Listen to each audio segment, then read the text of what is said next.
This is King World News. I'm Mary King, and you're about to hear a great interview with David Tice of the Federated Prudent Bear Fund. Remember to go to our homepage at www.kingworldnews.com for more interviews, where this week we also have Bill Fleckenstein of Fleckenstein Capital, as well as Bill Lagner from Barron Asset Management. Joining us now is David Tice from the Federated Prudent Bear Fund. David, last time we interviewed, you mentioned that the book value on the Dow was $3,150. Is it shocking to you that the stock market is above 10,000 with all of the underlying problems this country faces? Yes, it is shocking, Eric. These things always take a long time to play out, and that's certainly the way it's been. There's a lot of hope and optimism. The government, the media really wants us to try to believe. We've had the first decline to 666 on the S&P. Now we've had the rally. It's not atypical to have 50 to 60% rally off the low. We're up about 70%. I think we've recouped about 45% of the prior decline. So this is not atypical. It's not something that we unexpected at Prudent Bear. We're trying to play it as intelligently as we can. However, the market's dramatically overvalued today. Things are really worse than they were prior. The stocks are at a higher level, and we're even more confident that this decline is so significant to come. Is there any argument, David, that the Dow should be trading above book value at all? I mean, I realize the market and the pricing mechanisms have it at 10,000, but is there any argument that we should be above book value or around 3,000 or 4,000 today with all the underlying problems?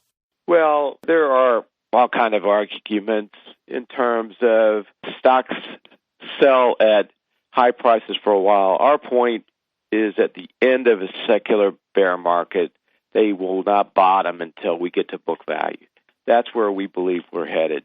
And we have horrible problems in terms of this financial system. We have experienced the biggest credit bubble in history, and we have so much excess capacity, especially in the consumer area, that stocks are going to have to go a lot lower. We're going to have to work off these excesses and imbalances that we created over the last couple of decades.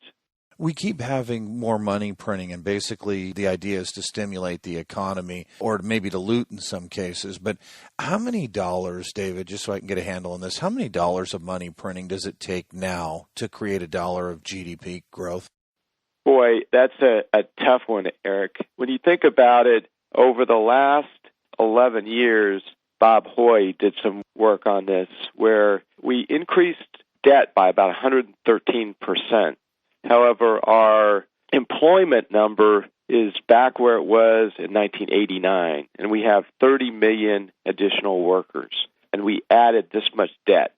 Today, we are adding, the investigator general from TARP is saying that the result of the bailouts, backstops, stimulus programs, et cetera, could exceed $23 trillion. Now, maybe we're getting a little bit of increased GDP. GDP is completely a number that's subject to so many estimates. It's really difficult to say if GDP is growing or not because there's a error rate of plus or minus 3 percentage points, according to John Williams, who I greatly respect. So I don't have a number for you, Eric, but I'll tell you one thing. The GDP growth generated relative to this trillions of dollars of debt is very, very anemic, and it's a much greater ratio than we've ever seen before. Would you say it's above $5 or $6, even though you're not? It's hard to generate a number. I completely agree with you, but is it above maybe $5 or even $6? I wouldn't be surprised if it's in the 10, 15, 20 range. Then how sustainable is that? It's not sustainable. And if you look at the fact that people will spend free money, as Chris Martenson has said, and so we've had cash for clunkers, we've had $6,000 home credit, et cetera. People are spending some of that money. They're spending money that we're giving them for unemployment benefits, et cetera. Our budget deficit's expected to be at least $1.5 trillion in 2009. There's a lot of talk about it being $1.5 trillion in 2010, just even from some of the bulls. Well, the same in 2010 versus 2009, that's creating no more stimulus. And therefore, there's zero impact on the economy if the budget deficit is incrementally no higher. And therefore, we are getting some bump in the economy from this year's stimulus. There's been reports that government spending amounts to 40% of GDP this year. However, if the spending's the same next year, there's no incremental growth, there's no incremental impact on the economy. So that just shows you that it is certainly unsustainable unless we go out and borrow and spend even more money next year. When are we going to hit the wall, David, with regards to money printing to stimulate the economy? Well, it's interesting about how quantitative easing, Bernanke has been talking about the end of Treasury purchases occurring in October of this year, and obviously we're there now. So has there been pressure applied from some of our foreign creditors for this? The question becomes when foreigners and other buyers also show up at these auctions, when they realize that so much of the purchases are being done by the Federal Reserve. And I think that might have been some of the rationale for talking about limiting future purchases, because eventually other buyers of these securities start to completely lose confidence in the currency if they feel like there's no other buyers and it's only the Fed that are printing money in order to create this artificial demand to buy these securities. What about the funding crisis, then, that you have talked about, that you say is coming to the United States? What about that? Well, what we expect, Eric, down the road is there will be a Treasury auction and that there simply won't be enough bidders.